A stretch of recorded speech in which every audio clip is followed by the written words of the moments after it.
It's a good thing I have another battery charge because I didn't DVR. Stupid DJI. So like with if you're flying HD, it auto records. If you're flying analog, it doesn't. Ugh, so annoying. Alright guys, so I didn't actually have anything to vlog about this week. But yesterday morning, Monday morning, DJI released a firmware update for the FPV system. And there's basically two really exciting things in this firmware update. There's the addition of Betaflight OSD, kind of, and they basically fixed the AV input to the goggles for analog, and they made it to where you can record your analog video on the DVR. Now, you have people that are really excited about the OSD, and then you have people that are really excited about the analog portion. And I'll kind of briefly touch on the OSD. I do have amp draw and milliamp hours enabled in my OSD. So the way it works with DJI is, the camera is not pumped through the flight controller, so it's not going to be traditional Betaflight OSD. But what they're doing is they're pulling information, this is speculation, they're pulling information from the OSD chip and sending it over MSP to display in the goggles. So for every OSD element in the goggles, they have to encode that to go through MSP. So right now there's only 24 features. A lot of them I don't really understand why they enabled, the pin tuning stuff, the pin tuning that you can have on screen. I don't know why that's in there. Some key things that it's missing are home arrow, link quality for crossfire. They left that out. I think those are the two big things that people would have liked to see, but at least they're doing something. They're listening to the community and what the community wants, and they're getting it done. I mean, it probably helps to have a whole warehouse of engineers or whatever. So as of right now, for long range, you can have your satellite count, you can have your lat and longitude, you can have your RSSI. I don't really even know how RSSI works with Crossfire. I enabled it, but I don't you might have to configure it a certain way to get it to read correctly. Now, honestly, I mean, you guys know that I've been doing a lot of vlogs on these toothpick micro quads. I did, last week I did the GTB 229, and then, I've got my pNut that I built with my Predator Nano. And, I'm having fun flying these. It makes sense to be flying these right now because it's winter. There's actually snow on the ground in the backyard. Because I can sit inside the house and just rip these things around my backyard at pretty much any time I want to. But now I can fly these on my DJI goggles, and not only can I record, but I can record at 60 frames per second at 20 megabits. So, if you don't know what bitrate is, the higher the bitrate, the more information that comes through on the recording, so it's higher quality. My Session 5 GoPro is 46 megabits at 2.7K, or my Sony Action Cam at 4K is 100 megabits. I mean, it's just the higher the megabits, the higher the quality. So just for a comparison, the Immersion RC Power Play records at 8 megabits, and I think I read that Orca records at 18 megabits. So DJI, releases, and I'm much more excited about this than I am the Betaflight OSD, but they released this firmware update that gives you essentially the best DVR that you can get on the market. And I don't know if you saw my teaser clip from yesterday, but it looks amazing. There's no blockiness in the picture. It looks super high quality. And I'm just using, I do have the Fusion module, but I don't have an adapter kit for the DJI goggles yet. So I'm using my old FR632 ground station. These are what we had to use in the early days before we had diversity modules. So we're talking like 2014, 2015. You know, for their time, these were really good. They were cheap. It sucked having to carry them around and setting up a tripod. But yeah, I'll just take this AV in and plug it into the goggles, and I've got analog video until I can get a kit for the goggles. So yeah, I'm gonna set up. I was gonna fly in the backyard, but I think just to get like the full experience, it'd be better to fly in the park in front of my house. But yeah, so just to like break it down, guys, like let's say you were on the fence about the DJI system, you could now buy the goggles for $530, and they come with an ultra high quality analog DVR. I mean, it's like now it's like a killer all-in-one solution. And once I get a kit for my Fusion, you know, these can go back on the shelf. My Commanders can go back on the shelf. Like it'll be nice just having one set of goggles. And the field of view in analog, it is adjustable. You adjust the field of view through the normal menu like you would for the HD cam. So you go into the HD menu, set it to say 100%, and then you switch to AVN. You've got your max screen size for analog, but it doesn't fill top to bottom. It's like it's cropped a little bit, not cropped, but it shrunk a little bit. So it's like at 100% in HD, it's really 90% in analog, just to give you an idea. But even then, 90% in analog is still like kind of too big. So I shrink it down to 90%, which gives me about 80% field of view. I don't know what that adds up to. It's probably somewhere in the 40-degree range. But anything bigger, and it's just like it's huge. So yeah, I'm gonna set up in the garage, and I'm gonna fly my pNut with the Predator cam. I'm probably gonna fly my hyperlow practice quad with a Sparrow 2. And I won't be able to show you guys this, but I'm also going to fly my HD1 just so I can check out the amp draw and the mod reading in the OSD.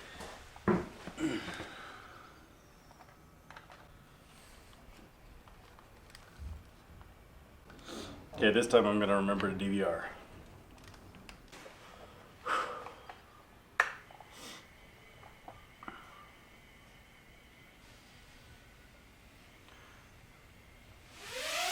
Again, guys, this is the Predator Nano in the pNut quad. No latency, no weirdness. The image, it looks good. I mean, the DJI goggles have 2-inch screens that are 1440p, but you know, at the end of the day, it's still an analog signal, so it can only be so good. You know what I mean? You can't like upscale like low quality video.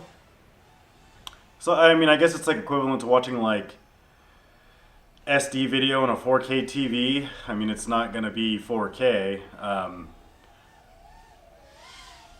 But I guess, you know, the main point is it flyable with the latency? And I mean, it basically feels just like my Fat Sharks. And I think more importantly, for these micros and toothpick quads or tiny whoops, the important part is the DVR, and the DVR just looks phenomenal.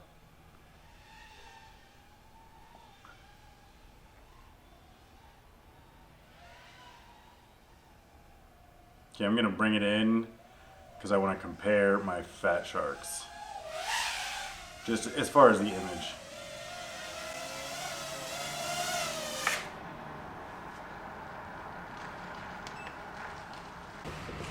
Oh good, we were recording that whole time. Okay, so this is my 6S analog training quad, analog HD training quad. We're gonna see how this looks.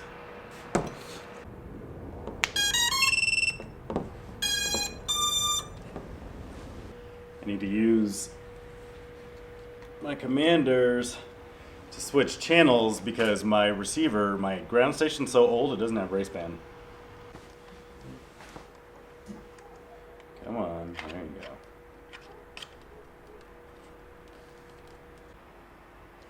Alright, let's try the Sparrow 2 Pro. The 1.8 lens, super wide field of view.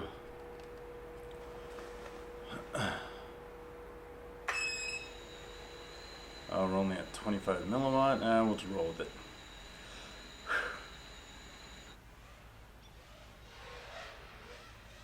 Oh, it's weird flying a 5-inch after flying the toothpick. My yaw to roll ratio is all screwed up.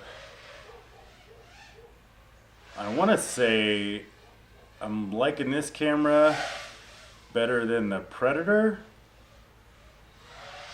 I mean, you know, this historically, the Sparrow 2 Pro has been my go-to camera, and I think it's just the big lens. It's just, you know, you just get a little higher quality. Oh, I think I see a raindrop. Yeah, this looks pretty good for analog in these goggles.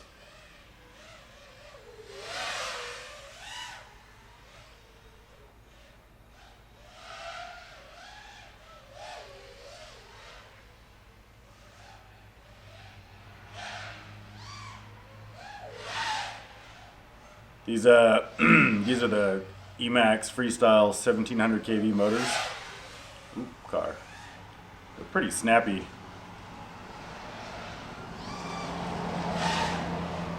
Betaflight 4.1, just doing the magic.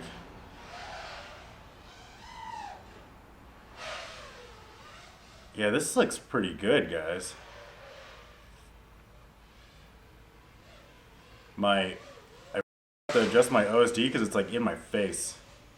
Because the field of view so big. And I'm running, I think I'm running 80%. This looks good.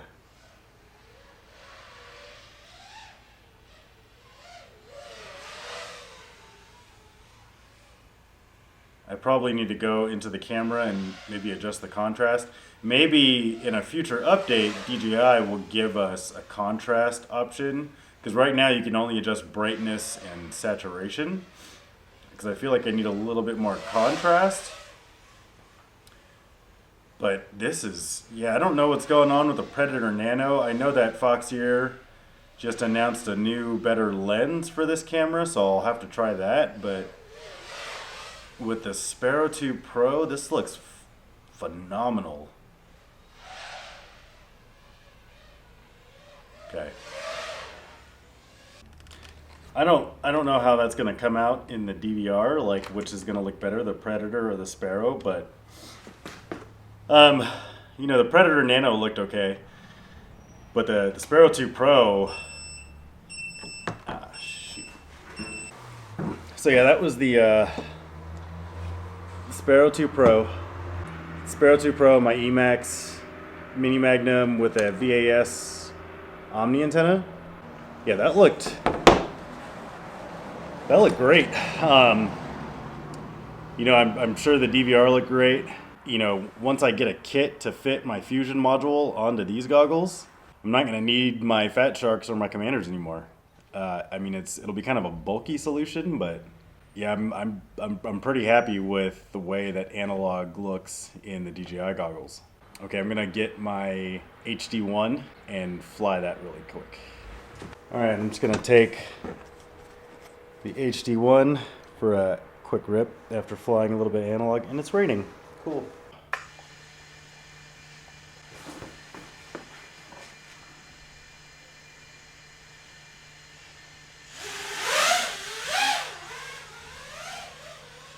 So yeah, I mean, even though like the Sparrow 2 Pro, it looked good, but I mean, again, you're still dealing with an analog signal. So like, you know, my analogy about standard def on a 4K TV, this is, you know, this is what the goggles are made for, and it looks phenomenal compared to analog.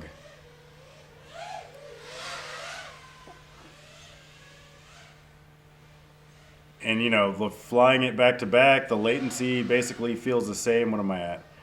I'm at 26, 24 milliseconds.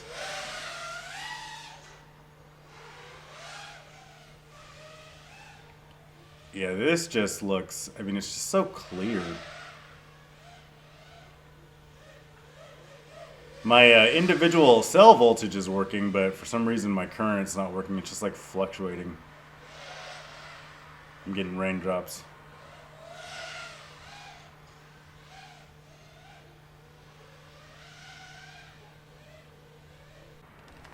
All right, I'm gonna move in deeper into the garage and close the door so we're not getting disturbed by cars, and we'll wrap it up. All right, so yeah, that's the firmware update that was just dropped yesterday.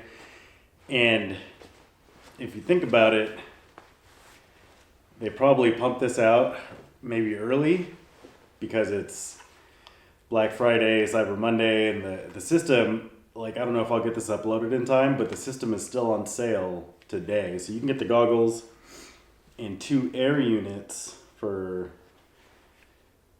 $600. So that comes out to $500 for the goggles and $100 for each air unit, which is a complete steal. Now,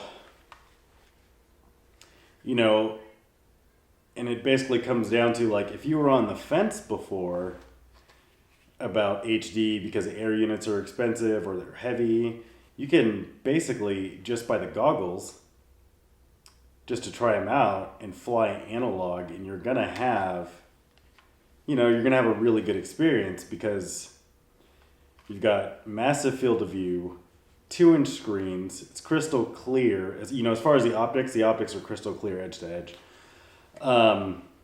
Adjustable field of view, which is, coming from Fat Sharks and Commanders, the adjustable field of view is awesome.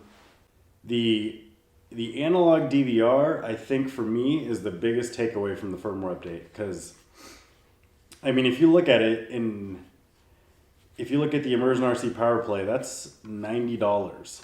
You factor in shipping, it's $100. This records higher bit rate than the Power Play. The Power Play is 8 megabits, and this records at 20. So you've got a better analog DVR than you do with the Power Play. This is my hand warmer. If you see me playing with this, that's what that is. So yeah, for me, out of the firmware update, the DVR is probably the most exciting part because, again, I still fly analog, especially right now because I'm flying the toothpick quads in my backyard. If you guys flying micros and toothpicks, if you want to share your footage, you want, the best DVR footage you can get, and you're going to get it with these goggles. I guess where that kind of leaves us is that, I mean, it's just like an awesome all-in-one solution. You have analog, really good analog DVR, and then you have HD. And even though, like, with the Sparrow 2 Pro, even though the DVR, like, even though it looks really good, it still doesn't compare to HD, right? Because, again, you're pumping an analog signal. Even though the screens are really good, the optics are great, the field of view is huge, you're still pumping an analog signal onto those screens. So it's only gonna be so good. It's never gonna be as good as flying the air units, the HD. But yeah, we'll have to revisit this when I can get a kit. So, like, I'm looking at the URAV kit from Banggood. It bolts to the strap ring on the side, so you don't have to take the plate off. You don't have to do any internal mods or void the warranty. It just bolts on to the side and supplies power to your module, and then you have, like, a pretty easy solution to use your rapid fire or your fusion module. So I have one of those coming. I'll do another video when I get that module, and then I won't have to worry about the stupid ground station, and I'm sure I won't have as many issues as with the cable, having to be seated perfectly. But yeah, so if you guys were curious about, or if you were hesitating because you didn't want to have to carry around 2 goggles, well, I mean, now you don't need to. You just get your kit for your module. If you've got a 3D printer, you can just download something like one of the faceplates, and you have awesome analog goggles in addition to awesome HD goggles.